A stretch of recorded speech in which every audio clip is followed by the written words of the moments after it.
Vamos a otra cosa completamente distinta. El 27 de octubre próximo, lo sabemos, se van a realizar elecciones municipales en nuestro país. Un proceso que siempre concita gran interés político, pero que tiene un alto costo económico también, por lo que cada vez se exige mayor transparencia en el financiamiento de las campañas. Un elemento de probidad que es indispensable, especialmente si consideramos que, al igual que otros países, Chile hoy día está combatiendo el narcotráfico y el crimen organizado. Vamos a analizar este tema. Nos acompaña para esto el presidente del Consejo para la Transparencia, Bernardo Navarrete. Muchísimas gracias por estar con nosotros, Bernardo. Bienvenido. Bienvenido, Bernardo. Gracias por invitarnos. Bueno, este problema lo hemos enfrentado como país ya en otras oportunidades, en otras elecciones. Hay gente que ha terminado enfrentando a la justicia. ¿Se han solucionado desde el punto de vista de las leyes todo lo que tiene que ver con la transparencia de las campañas o todavía hay un espacio para la opacidad, para que platas negras finalmente puedan financiar la política? En todo sistema democrático, independiente del que sea, opacidad va a existir siempre, le podemos avanzar. Ahora, desde el punto de vista de la arquitectura jurídica, Chile en general, comparado con la mayoría de los países latinoamericanos, tiene bastante bien regulado, primero, el tema de las donaciones. El Servicio de Registro Electoral, CERVEL, disponibiliza en su página web toda aquella información que yo como ciudadano quisiera saber. Por ejemplo, qué donaciones reciben, quiénes componen la directiva del partido y así sucesivamente. Es decir, yo por la vía de un portal me puedo informar bastante profundamente respecto de la arquitectura financiera de los partidos, que es finalmente lo que nos preocupa, porque además hay financiamiento recibido por los partidos a partir del resultado de sus candidatos y del financiamiento de las campañas. Y eso está relativamente bien regulado. Ahora, si ustedes me preguntan, ¿tiene CERVEL la capacidad de controlar post-elección las rendiciones hechas en términos de facturas, boletas? No. Yo creo que es muy difícil para CERVEL hoy día hacer un escrutinio serio y profundo de cada uno de los candidatos. Lo hace aleatoriamente. Claramente. Y en lo aleatorio, como suele ocurrir en la estadística, puede salir cualquier candidato y puede darse el caso que el que rinda mejor que todo. Pero hoy día una persona X puede donarle a un candidato sin dar su nombre, sin entregar su RUT y colocar, no sé, 10 millones de pesos a un candidato que no tiene partido. ¿Se puede hacer eso? Claro, lo que pasa es que hay un monto. En Chile ya, para efectos de las campañas municipales, ya tenemos un monto en el que se fija para las comunas. Por lo tanto, hoy día lo que se tiende, uno podría hacer, es fraccionar, ¿no es cierto?, si es que uno quiera ser más puntilloso, esas donaciones. Pero hoy día, por ejemplo, ya las compañías, por resolución de directorio, no pueden donar directamente.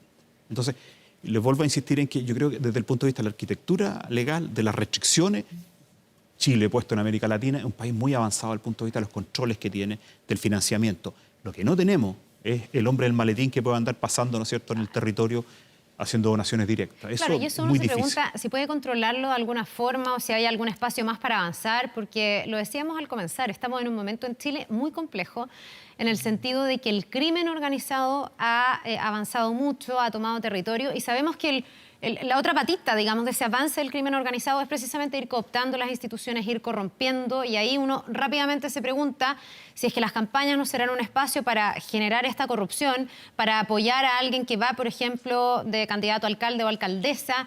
¿Qué espacio pudiera quedar ahí para avanzar? ¿O esto se va generalmente por una vía paralela, digamos, que no es tan fácil de percibir? Ahí yo creo que es bueno mirar el barrio. Por ejemplo, si uno va a México, México ya tiene muy adelantado la discusión respecto de cómo ejercer controles de lo que ellos llaman los narcomunicipios. ¿Por qué yo, un narcotraficante, me va a interesar cualquier municipio en cualquier país y en cualquier territorio? Porque en el caso chileno los municipios son la principal ventanilla de atención del Estado. Su desplazamiento territorial es único. Entonces, por lo tanto, y cualquier chileno, si quiere llegar a los servicios, va a la Dirección de Desarrollo Comunitario, se inscribe en el registro social de hogares, maneja mucha información y se desplaza territorialmente. Que los municipios sean altamente atractivos para ese crimen organizado que busca, obviamente, generar un control sobre el territorio. Por supuesto. Ahora, la pregunta es, ¿quién controla el territorio? El municipio, que en muchos casos es la principal empresa en muchas comunas, tanto en el número de personas que trabajan y el impacto que tiene en la realidad cotidiana, las fuerzas policiales o las redes criminales, el crimen organizado. Yo creo que en Chile ya tenemos caso San Ramón, ¿no es cierto?, que se ha convertido en un caso de libro. Alcalde Aguilera. Exactamente. Generó esa pregunta. O sea, ¿en qué medida una elección permite que redes criminales crecientemente sofisticadas entiendan que el territorio y el control de ese territorio se puede hacer desde los municipios? Piensen ustedes que la mayoría de los municipios ha ido desarrollando direcciones de seguridad pública o seguridad humana, que son patrullajes en las cuales con o sin carabineros empiezan a insertarse en las zonas más riesgosas, entre comillas. Saber esa información es muy relevante. Volvemos a San Ramón, ¿no es cierto? ¿Por qué tenía tantas personas? Es que ese es el punto. Finalmente, en el control territorial, lo que haga o deje de hacer un alcalde, y en particular los concejales que fiscalizan a los alcaldes, se vuelve relevante. Perdón, pero es que por eso hay un alto incentivo de personas inescrupulosas, sin real ética ni vocación pública, que quieran asumir el poder, que quieran reelegirse en una comuna y que no tengan a lo mejor el dinero de tener aquí una fuente de financiamiento a cambio de entregarle a ese narcotraficante, a ese cartel, a ese grupo organizado esa información o ese control territorial. La pregunta es si hay algo hoy día que pueda blindar o pueda desincentivar ese intercambio. Obviamente que uno esperaría que no pase, que todos quienes postulan sean lo suficientemente Probos, claro. éticos, probos, transparentes, pero bueno, uno ve que en los países que usted menciona, en México, en Colombia y en otros más, pucha, la probidad ha ido quedando relegada porque aquí está el interés económico, ¿no? Rosario en Argentina es un muy buen ejemplo cuando empieza a intervenir las fuerzas, además estamos hablando de estados federales, donde además se mandan militares que tienen una función distinta. Nosotros tenemos un problema de origen para todo este tema en términos de la seguridad pública, la inteligencia. O sea, para nosotros como país, el que un alcalde termine capturado por redes criminales tiene un impacto en todo nuestro quehacer político.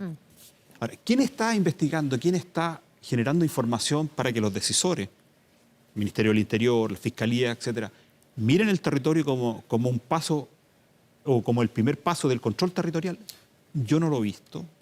He hecho 70 entrevistas a todos los enlaces de transparencia en 70 comunas y la mayoría insiste en lo mismo. Tenemos un mar de datos y ningún uso de esos datos para generar conocimiento, para conocer el territorio y a decirle a los alcaldes, alcalde, está pasando esto, preocúpese, la relación con los gobernadores. Entonces, a su pregunta, ¿tenemos una arquitectura que nos pueda prevenir, o por ejemplo, como ocurre en algunos países, modelo italiano, yo puedo intervenir en municipios si hay evidencia de que efectivamente hay corrupción? No. ¿Tengo control sobre, por ejemplo, esto ya no es un problema de ética de los partidos, porque en origen es cómo selecciona este candidato, pero en términos de la arquitectura de inteligencia, de seguimiento, no. Y lo otro, la gran pregunta que tenemos que hacer es por qué ciudadanos siguen votando por alcaldes que están siendo investigados por el persecutor penal, que están siendo sumariados por el Consejo de la Transparencia, investigados por la Contraloría General de la República. Entonces tenemos las dos partes, el ciudadano que está dispuesto a que una persona que no reúne las características que uno esperaría de integridad pública sigue siendo alcalde o sigue siendo concejal. Eso a nivel de candidatos que van a estar en la papeleta en octubre. Pero ¿qué pasa con los alcaldes una vez que ya están en el sillón edilicio? Hoy día en Chile tenemos 345 municipios. ¿Hay 345 formas de mirar la transparencia municipal? ¿O existe un estándar? ¿O ustedes están trabajando para que el alcalde de Tierra Amarilla tenga el mismo estándar que la señora de Vitacura y el señor de Coyhaique? Es lo que acaba de decir Davor. A que a nosotros nos preocupa es que el estándar se aplique, da lo mismo, que sea Santiago, Las Condes, Vitacura, Tierra Amarilla, o Guara. Pero hoy día Colchane. cada uno hace lo que quiere y cuenta o transparenta lo que quiere o lo que puede. No. ¿O no? En transparencia activa tiene una obligación específica que va desde conocer los salarios, los contratos con efectos sobre terceros. Es decir, tenemos toda una arquitectura. Si vamos al problema principal, ¿estamos usando los datos? En principio sí. 7,5 millones de chilenos revisaron el portal de transparencia el año pasado. 1 de cada 3 chilenos. Es cierto que se pueden repetir, la misma persona lo puede hacer muchas veces, pero estamos un poco avanzando en eso. El punto principal sigue siendo si la información que nosotros disponibilizamos le permite a las personas formarse convicción si ese candidato es o no el más idóneo. Pero a su pregunta, la incumbencia, es decir, cuando un titular de cargo va a la reelección, probablemente si el día martes me notifican que fui electo, en ese minuto mi primera acción es reelegirme. Es decir, yo voy a estar 4 años tratando de reelegirme hasta las 3 veces que me permite la ley, o 2 veces para 3 periodos de reelección. Y la pregunta es, claro, si yo estoy en campaña permanente, ¿necesito dinero en efectivo? Sí. ¿Financio con eso clientelas electorales en los territorios? Sí. ¿Y los municipios disponen de ese dinero en efectivo? Es que ahí entra el narcotraficante. Porque el alcalde no es que tenga una bolsa con dinero o toda la plata de la municipalidad de los permisos de circulación, no es así. No, el control que hace, por ejemplo, la Contraloría General de la República es exhaustivo, es fuerte, pero también tenemos casos en los cuales Algarrobo, ¿no es cierto?, que estaba en el último ranking de transparencia, nosotros tenemos un ranking de transparencia activa, 1.000 y tantos millones defraudados. Nadie se preocupó, lo que yo le he dicho a varias autoridades, miren el ranking de transparencia activa que genera el Consejo de la Transparencia. Ahí hay primeros indicios. Hay un caldo de cultivo. Tenemos una luz amarilla y roja en este caso, pero volvemos al punto. Cuando yo estoy en reelección permanente, a lo mejor vale la pena a nivel municipal que nos planteemos cambiar el modelo. Y aquí ya no como presidente del Consejo de la Transparencia, sino como ciudadano, separemos la función de representación política de la función de administración del municipio. Elijamos al administrador municipal o por alta dirección pública, pero en el cual el alcalde tenga imposibilidad legal de entrar a mirar y a manejar el presupuesto público. Esas Claro, son medidas porque importantes. Harto se dice, y lo dicen muchos expertos y organizaciones que trabajan fiscalizando los municipios, que los municipios son como mini feudos, digamos, donde Lo son, hay un por monarca aquí que dispone de los recursos y sobre el que no pesan demasiados mecanismos de control. Una cosa es la transparencia activa y el estándar mínimo de transparencia que hay que tener, pero también lo que hemos visto en algunos municipios es que si no fue porque un concejal, una concejala levantó la mano y dijo, ¿sabe qué? Yo esto no me parece. Tuvimos Sierra Bella, tenemos la situación de Las Condes y muchas otras más. Finalmente los ciudadanos ni siquiera se enterarían. Y a veces el objetivo no solo puede ser el que se financie una campaña, puede ser hacerse un sobresueldo, porque tampoco los sueldos de los alcaldes son tan altos. Puede ser favorecer amigos, puede ser, no sé, pues que la constructora es de mi primo o de mi amigo y yo la favorezco y hago una licitación media trucha o cuestionada. Uno se pregunta si hay suficientes mecanismos de control de esos recursos que además son los que están destinados prioritariamente a mejorar la vida de la gente. Los municipios es lo más próximo que uno tiene como ciudadano. Pareciera ser que no están esos mecanismos de A control. ver, cuando uno entrevista a los enlaces de transparencia y a quienes están en el día a día recibiendo solicitudes de información, ¿qué empiezan a darse cuenta? De que una empresa, la lógica, ¿no es cierto?, de que respecto de abro una licitación. Bueno, una misma empresa se presenta 3 veces, con 3 RUT distintos, pero La misma el dueño... ahora, con Tal 3 cual. logos distintos, dice usted. Tal cual. ¿Y quién está fiscalizando eso? En este minuto, bueno, estamos esperando la ley de usuarios finales, en el cual Impuesto Interno entiendo que ya, y el Consejo de la Transparencia, en el proyecto de ley está llamado a integrar un consejo que va un poco mirar el proceso. Pero a su pregunta, no, la arquitectura nuestra es ex post. Siempre cuando pasan las cosas, llegamos a explicarlas, ¿no es cierto? Pero ex ante, nosotros hoy día no estamos haciendo un control serio, por ejemplo, en Compras Chile o lo que fuere, respecto de quienes constituyen estas sociedades, quienes se presentan, y lo otro, por ejemplo, que quiebran a la mitad de la obra. Los alcaldes saben que cuando tienen que hacer, por ejemplo, un CEFAM, van a tener que estar esperando 4 años, 5 años entre que toman la decisión y tienen la construcción. Entonces, hay todo, dicho de otra manera, no es aceptable que en Chile todavía no tengamos una Agencia Nacional de Evaluación de Política Pública. No tenemos una institucionalidad anticorrupción. No es el Consejo de la Transparencia el llamado No, claro, a vigilar, a supervigilar. Hay Pero otra debiese instancia. existir esa institucionalidad. Pero Pensando de tú más a que tú. los fiscalizadores, yo decía, son los concejales, pero también ahí se produce otro problema práctico político, que es que si los concejales son del mismo sector político que el alcalde o la alcaldesa, se convierten en como darle el vamos en un buzón. Esa es la pregunta. Generalmente la fiscalización proviene del que es contrario a la ideología, pero usted nombraba Algarrobo, por ejemplo, y en Algarrobo se dio esa lógica. Entonces, no sé si se puede confiar demasiado en la capacidad de fiscalización del Consejo Municipal si su composición y sus intereses también dependen de la política al final. Bueno, en enero, en la reunión nacional de concejales que se hizo en Arica, hay antes 650 alcaldes, yo les puse las cifras de corrupción, de percepción de corrupción sobre los municipios. Porque no es aceptable que un concejal cuya función es fiscalizar al alcalde y a todos los actos administrativos del municipio no lo haga porque él es la mayoría que gobierna. Dicho de otra manera, cuando un alcalde en su coalición de gobierno tiene 4 de 6 concejales, 2 se van a dedicar a controlar, 4 se van a dedicar a su reelección. Claro. Esto puede ser injusto, ¿no? Pues no es que ello ocurra, digamos, pero cuando los alcaldes gobiernan en mayoría, con mayor razón deberíamos prestarle atención desde el punto de vista de las fiscalizaciones. Totalmente. Pero ¿quién me fiscaliza? La Contraloría General de la República, que hace un trabajo, que por los últimos dictámenes que ha hecho la Contraloría General de la República, apuntan a los temas que importan y que tienen que ver con nuestra vida diaria, no tanto la discusión sobre la norma, esta retórica, digamos, un poco ingenua, que en realidad todos... No, en términos prácticos, al ciudadano común y corriente lo que quiere es, ¿hay sanciones o hay impunidad? El problema que todos apuntamos es esa sensación de que un alcalde y un concejal en la autonomía puede ser impune, porque además, y usted lo decía muy bien, los alcaldes en Chile son presidentes en chico, Tal cual. son autónomos. Fíjense usted que todas las elecciones municipales son un año antes de la elección parlamentaria, en consecuencia son predictivas y barométricas, o pueden ser predictivas y barométricas del resultado que viene. ¿Quién es el jefe de campaña natural para cualquier candidato a diputado, senador o presidente de la República? El alcalde. La maquinaria municipal se empieza a funcionar a partir de las campañas. Bernardo, lo quiero llevar a otro tema que también está en la coyuntura que hemos conocido en las últimas horas y que tiene que ver con esta decisión de la Corte de exigirle a la Presidencia de la República que transparente con quién se reúne el presidente Gabriel Boric, con quién sostiene las audiencias al interior del Palacio de la Moneda. Ustedes del Consejo de la Transparencia, ¿cómo observa esta decisión que toma la justicia? ¿Debemos saber todos los chilenos qué hace y qué no hace el presidente? A ver, El presidente de la República es la expresión de la nación. El presidente de la República encabeza el Estado, es jefe de gobierno y todo aquello que cualificamos y todos, me imagino, de buena fe, queremos que los presidentes de la República gobiernen para todos. Ahora, ¿hay un área de opacidad? Sí. Ahora, ¿debe el presidente de la República? No está afecto a la ley del lobby en términos directos, pero sí deberíamos informar. Ahora, no voy a profundizar mucho porque la Corte de Apelaciones...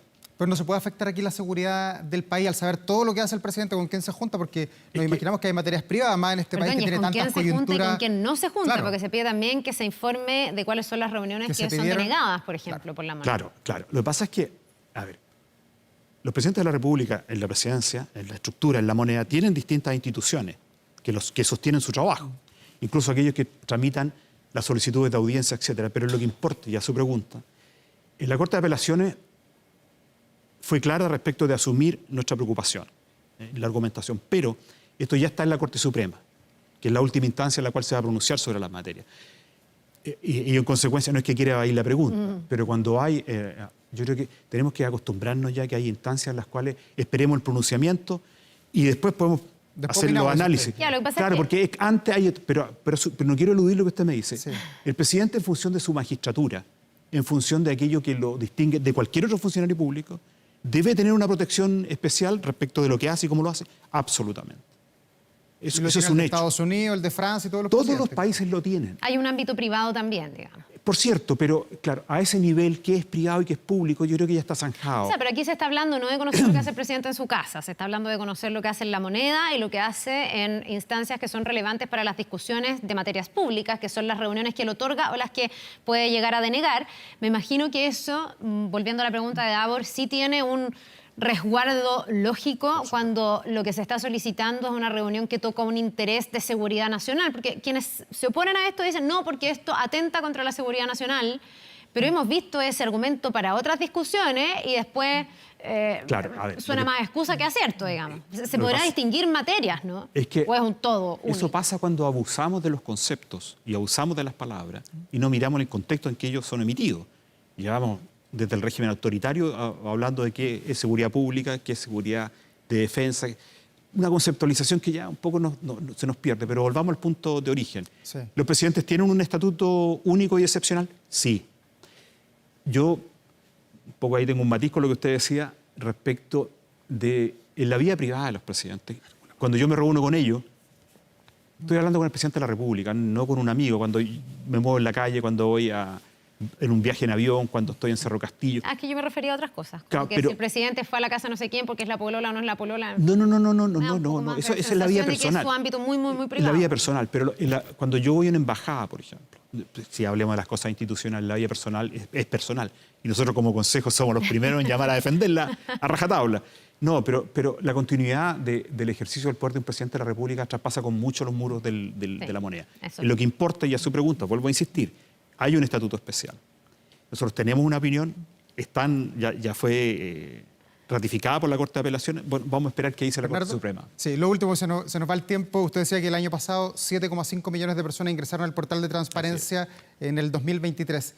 ¿Cómo va a hacer el Consejo de la Transparencia para acelerar las consultas en su portal? Porque hoy día nosotros los periodistas somos usuarios muchas veces del sistema. Grande usuario. Es bastante engorroso, uno pide la información, se demora en llegar, el requerido muchas veces va a un amparo, esto termina después a veces judicializándose y uno en obtener un dato pequeño se puede demorar 4 o 5 meses. Bueno, ¿No será mucho? Bueno, por eso la respuesta a eso se llama gobierno abierto. Chile acaba de sacar el 6º informe de gobierno abierto. ¿Qué es gobierno abierto? Que yo disponibilizo ya la información para poder, en cualquier software estadístico, en cualquier sistema, interoperarlo con otros. Es decir, gobierno abierto significa que yo puedo entrar al portal de transparencia y empezar a integrar esa información para producir investigación en línea. En eso estamos en déficit. De hecho, se postergó al 2027 la ley de digitalización del Estado. Pero estamos avanzando en aquella materia, porque, ojo... O sea, ¿usted cree que es un problema no de gestión, sino que de digitalización? Y de integración. A ver, digámoslo también con todas sus letras. Están integrados todos los ministerios, claro, hay un gov.cl o una base de datos que están reportando todo, pero hemos avanzado en disponibilizar información integrada donde estén todos los ministerios. A ver, ¿cuál sería el sueño de la transparencia de este país? Y está en el programa del presidente Gabriel Boric, una regla general de transparencia para los 3 poderes del Estado. Hoy día el Poder Judicial y el Poder Legislativo tienen norma y estatuto propio, portales propios. Bueno, por regla general yo debería entrar a portal de transparencia y accesar por ahí a todas estas instituciones del Estado. Y por la lógica de gobierno abierto, integrar las bases de forma simultánea.